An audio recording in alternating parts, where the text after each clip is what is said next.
Hey guys, welcome back to our channel Take Two. Today in this video, I'm going to be showing you guys how you can hide yourself in Zoom meeting.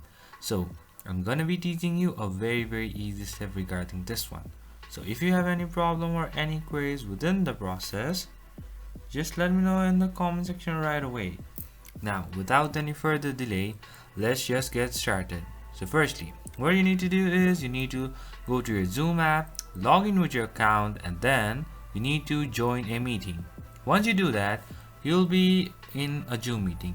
So now, as you want to hide yourself, what you need to do is just go to your profile. So this is my profile. So there are three dots.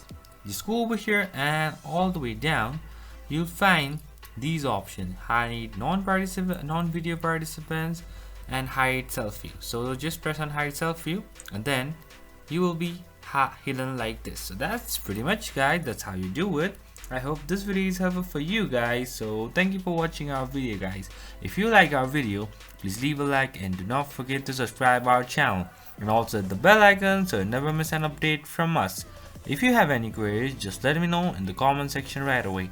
And I'll see you guys again in our next video. Till then, stay safe, guys. Thank you for watching.